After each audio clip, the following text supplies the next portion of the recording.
Olá, muito boa noite. Foro especial por prerrogativa de função. Mas ele é um mecanismo que estabelece um procedimento jurídico especial em virtude de um cargo de um indivíduo. Essa é uma definição abreviadíssima para o chamado foro privilegiado. Algo que, em tese, não merece a classificação de ser um privilégio, porque ele liga-se a um cargo e não a uma pessoa. Mas está hoje na boca dos brasileiros e muito em decorrência dos desdobramentos da Operação Lava Jato. Hoje nós vamos debater esse assunto aqui com um político e um jurista. Estamos recebendo o deputado estadual pelo PMDB, Thiago Simon, e estamos recebendo Orlando Facini Neto, que é juiz de direito e assessor da presidência da AJURES. Nós enfatizamos aqui no começo do programa que este programa está sendo transmitido ao vivo em todas as redes sociais e no site da TVE. E que você pode participar pelo nosso WhatsApp, que é o 984-516352. Bom, né? E hoje o ministro Fachin, o relator da Operação Lava Jato, determinou a abertura do inquérito contra 83 autoridades aqui do Brasil. Deixa eu começar com o doutor Orlando. Doutor Orlando, como justificar o foro? Bom, boa noite deputado, boa noite a todos. Basicamente, a ideia do foro prerrogativa de função determina que a competência para o julgamento de autoridades dar-se-á em função do cargo que ocupa. Ou seja, o presidente da República é julgado pelo Supremo Tribunal Federal, assim como o vice-presidente, ministros, senadores e deputados federais, governadores pelo Superior Tribunal de Justiça. São quantas instâncias? Então? São 3 ou 4 instâncias, basicamente 3 instâncias, nos estados, mas também a Justiça Federal. Juízes são julgados pelo Tribunal de Justiça, assim como prefeitos. Isso a Constituição brasileira estabelece desde 1824 em variados modelos e diversos países do mundo também consagram, com algumas distinções para agora não importantes, o formato do foro por prerrogativa de função.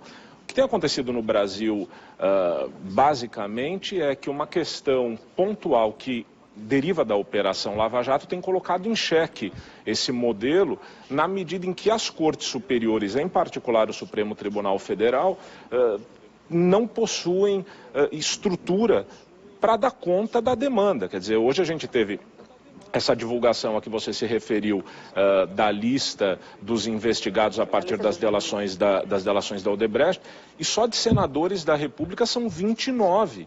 Ou seja, entre 81 senadores há 29 que serão investigados. É bom ficar claro que isso não significa nenhuma atribuição de culpa. Entretanto, os inquéritos tramitarão contra 29 senadores e 42 deputados no âmbito do Supremo Tribunal Federal.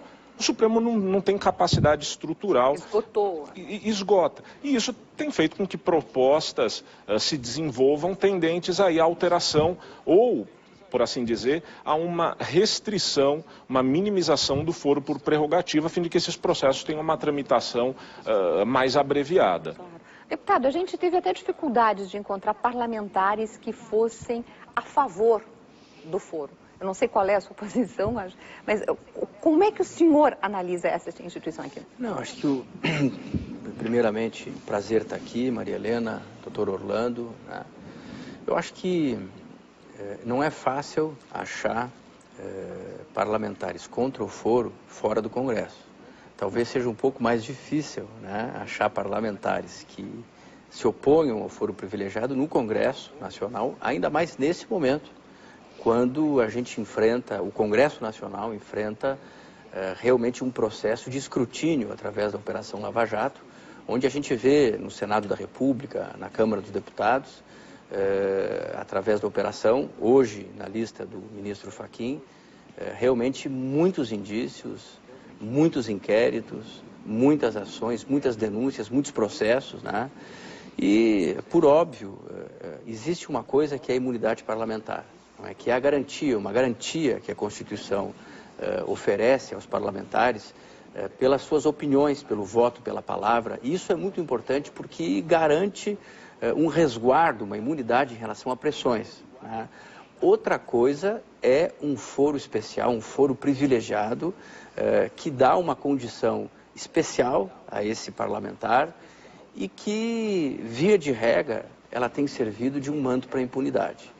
O Dr. Orlando colocou muito bem, não existe nenhuma condição, estrutura no Supremo Tribunal Federal para dar conta de tantos processos, principalmente penais, contra parlamentares. E o que nós temos visto é que essa falta de estrutura, e até muitas vezes o fato do Supremo ter um viés um pouco mais político, eu com todo respeito falo nesse momento a postura absolutamente inadequada, para dizer o mínimo, do ministro Gilmar Mendes, não é? Se imiscuindo com os outros poderes, se reunindo com o Renan Calheiros, discutindo reforma eleitoral, atacando o juiz Sérgio Moro, ou seja, ele praticamente quase se coloca na condição de um advogado de defesa dos parlamentares.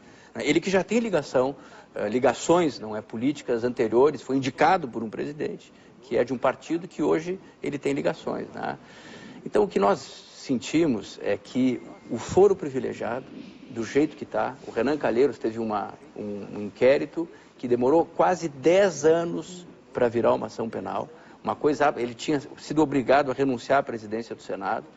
Então, o que a gente tem visto é que o foro privilegiado virou um manto para a impunidade. Existem projetos para que haja a eliminação? Sim, existem projetos. Queria só antes estabelecer uma ideia que é a seguinte.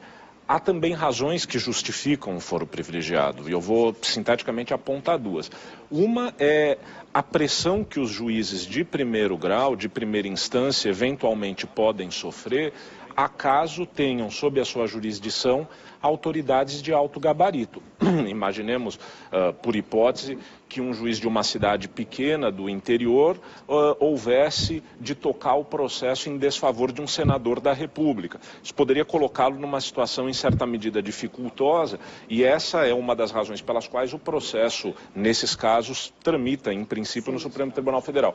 E a outra questão é, não nos iludamos, a alteração das propostas sobre as quais logo farei apontamento, que se pretendem, podem tornar os processos mais delongados, porque os processos iniciando-se na primeira instância com a pluralidade inusitadíssima que temos no Brasil de 4 graus recursais, poderiam implicar no fato de o sujeito somente ser responsabilizado depois do julgamento pelo juiz de primeiro grau, pelo tribunal, pelo Superior Tribunal de Justiça e depois pelo Supremo. Hoje, em segunda instância, vai para a cadeia. Evidentemente, agora está um pouco minimizado, mas essa discussão é uma discussão sempre em aberto no país. Agora, há um projeto de emenda constitucional, uma proposta de emenda constitucional, restringindo o foro privilegiado, o foro prerrogativa, somente aos casos de crimes de responsabilidade, que seriam infrações, digamos... Mas nos 3 poderes ainda. Nos 3 poderes, inclusive Poder Legislativo, Executivo e Judiciário. Há uma proposta que me parece muito razoável do ministro Luiz Roberto Barroso, de restringir o foro por prerrogativa de função àqueles crimes que têm vinculação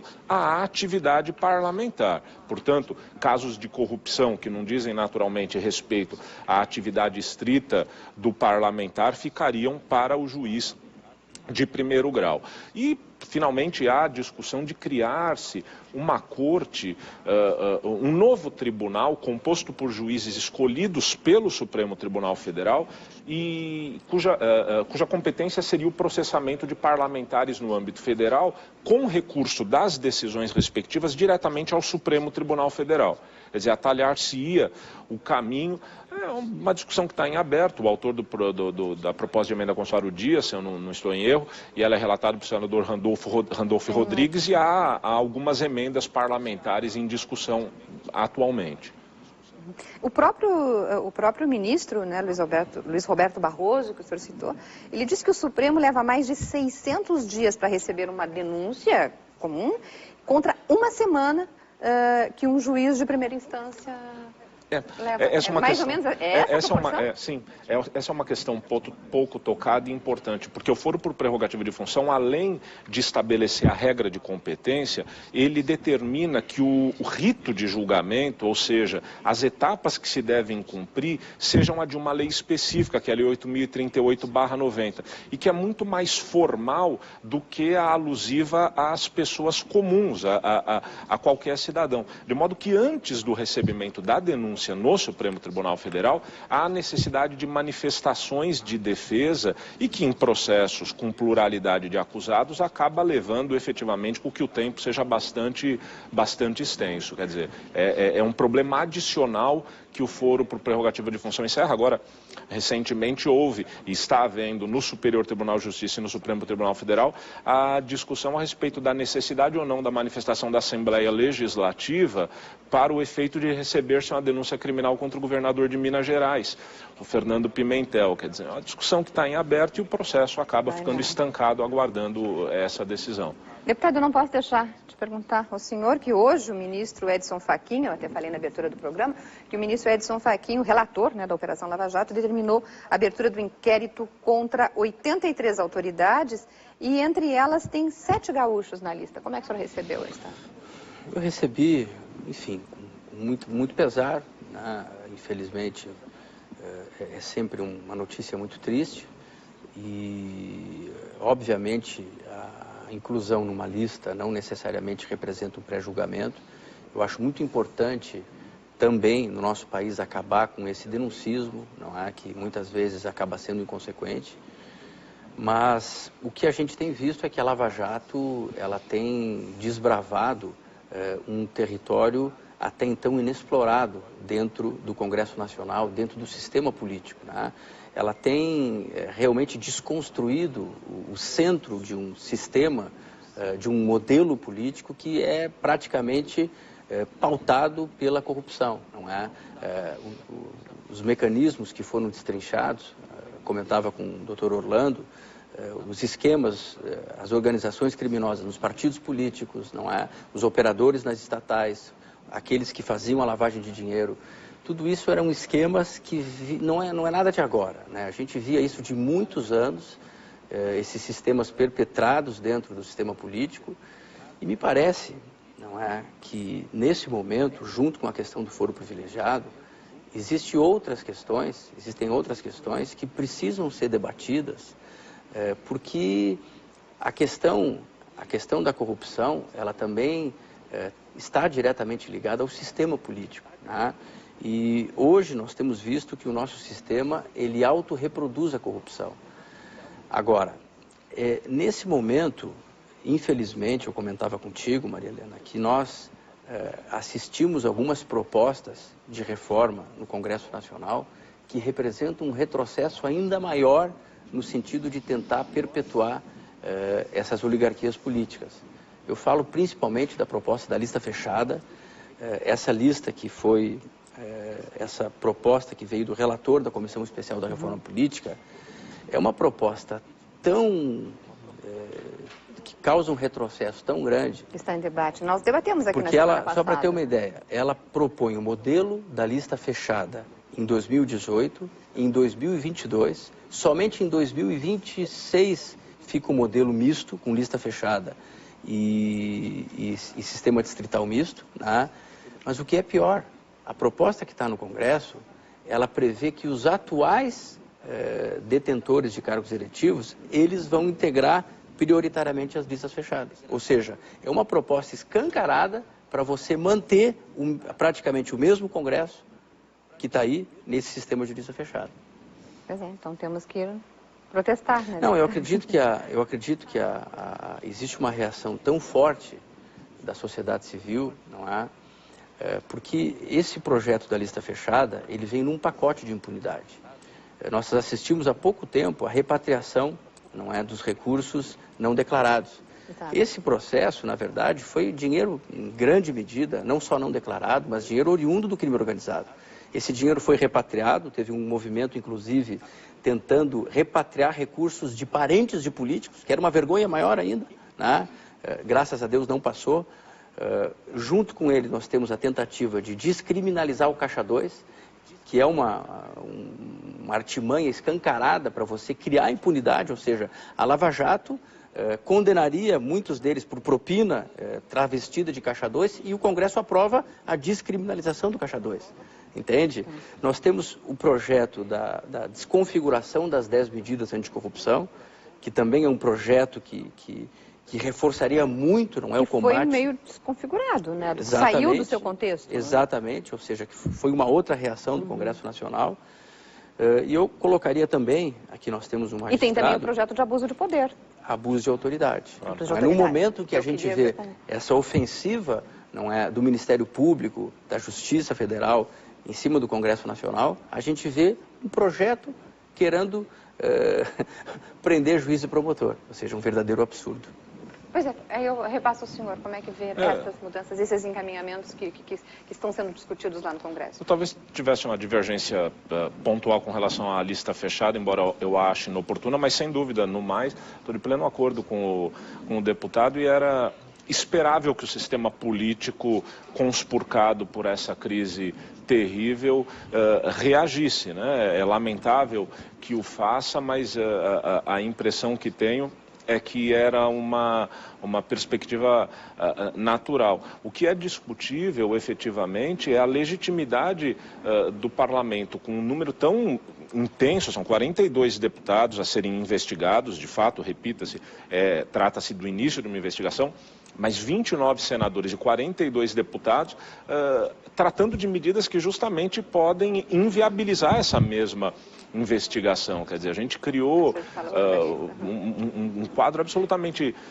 paradoxal e é preciso que primeiro que surjam lideranças políticas capazes de vocalizar essa irresignação. E esse é um vácuo que, infelizmente, o Brasil tem vivenciado em termos políticos. E segundo, que a sociedade civil esteja atenta, né? A magistratura tem se valido aí se posiciona? Sim, sem dúvida, sim. Com relação ao projeto de abuso de autoridade, temos estudos realizados e o presidente da associação frequentemente vai a Brasília para tratar de todas essas pautas e somos contrários ao projeto, seja do ponto de vista da sua conveniência e oportunidade, ele vem num momento que não lhe é próprio, essa é uma discussão que não se deve fazer agora, no calor dos acontecimentos da Operação Lava Jato, e seja também do ponto de vista de, digamos, aspectos pontuais, né? Existem diversos artigos que são de uma abrangência terrível que podem, eventualmente,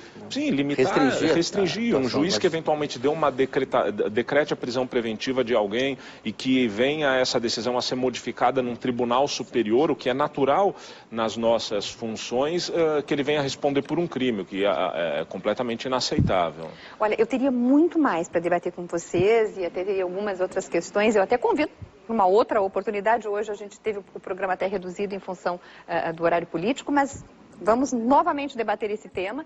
Eu vou ter que encerrar em função do horário. Eu agradeço muito a vinda, a presença de vocês hoje aqui. Agradeço especialmente a sua audiência esta noite. A seguir tem o Galpão Nativo e o Debate TVE volta amanhã da noite. Até lá!